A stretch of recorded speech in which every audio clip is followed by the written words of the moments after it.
xin chào tất cả các bạn đã trở lại trong Phát Channel. Thì hôm nay mình vừa mới mua một chiếc xe 4 chỗ nha các bạn. 4 chỗ rồi cho em bé chơi nha các bạn. Giờ mình sẽ vệ sinh nó và mình sửa lại nha các bạn. Nó bị hư phần dây điện rồi. Mời bạn đón xem. Let's go. Bây giờ bắt đầu mình chùi rửa chiếc xe này các bạn.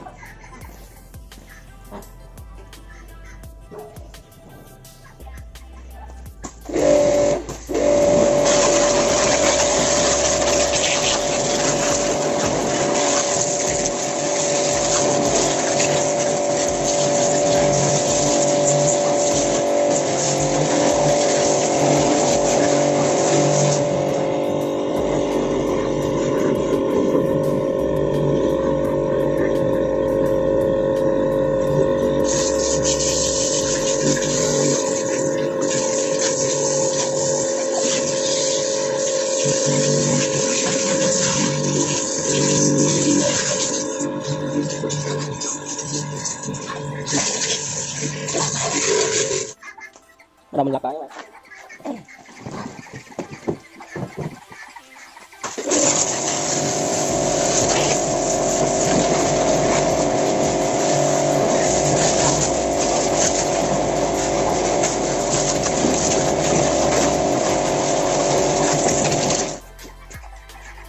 Chỗ đầu mình dùng bọt rửa xe mình nữa đó các bạn.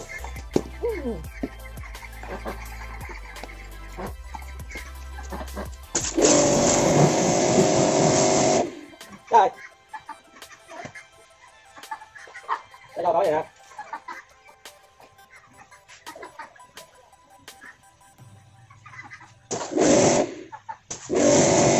Này nữa em thầy luôn nhá. Một tí nè.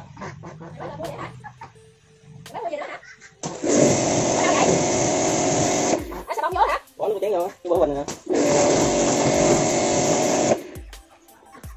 Đúng không? Phải rồi. Phải. Đặt thì muốn đặt thì đó ấy.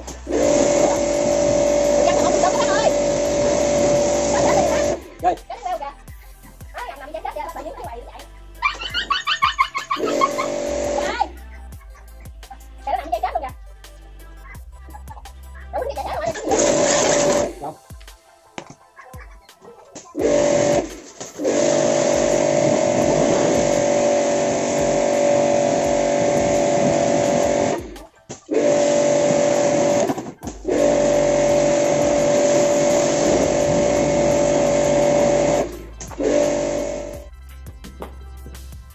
Thì chào các bạn.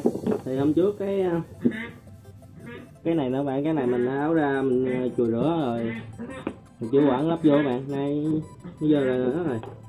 Giờ mình test mạch coi cái mạch nó còn hoạt động không nha các bạn. Hôm ấy mình sẽ chế mạch khác.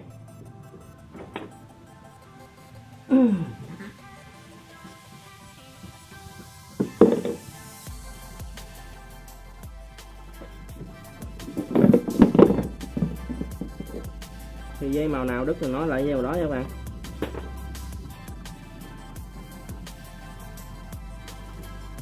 Mình test thử đi, nếu mà nó hoạt động được rồi mình sẽ hàn lại.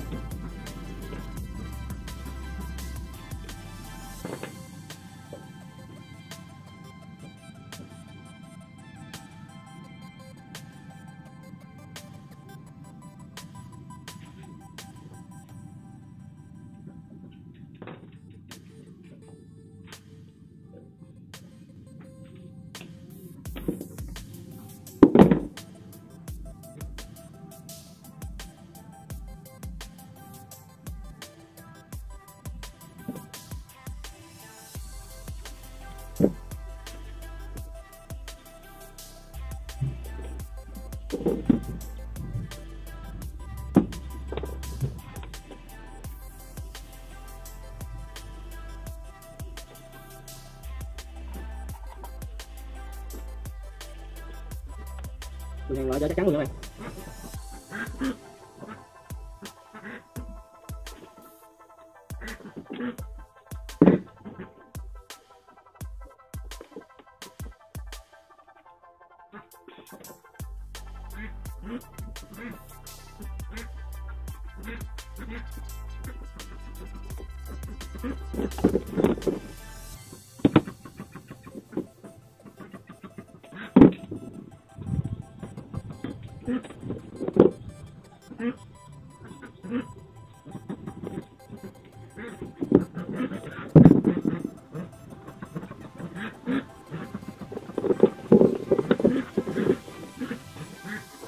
Mình đi các bạn.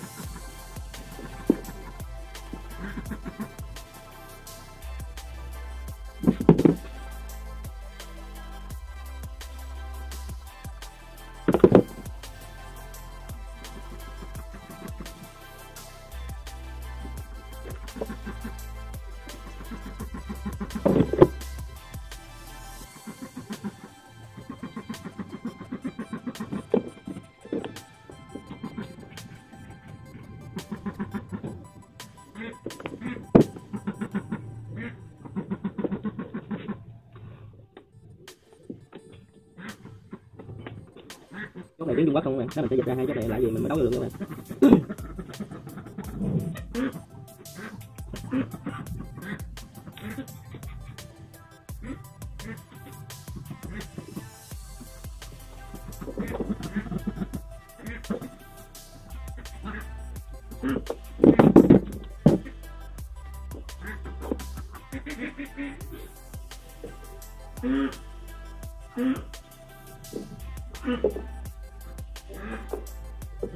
Giờ nó còn hai bên đây, một cái là nguồn, một cái là chắc motor các bạn. Giờ mình sẽ dịch ra. Sau khi mình tra Google các bạn thì bên đây nó để nguồn cấp nha các bạn, bên đây là động cơ. Thì giờ mình sẽ đấu động cơ vô đó nha các bạn.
Như đây dương 5 các bạn.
Hai dây này mình sẽ đấu vô chỗ chữ động cơ cho này. Đây, thì hai chỗ này thì động cơ nó là hai dây.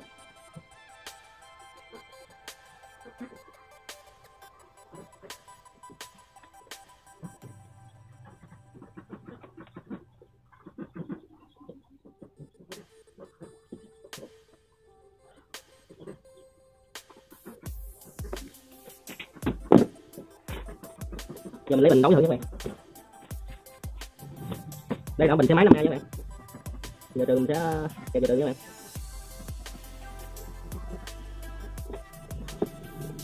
Luồn vuông qua tắt các bạn. Mình sẽ kẹp vô.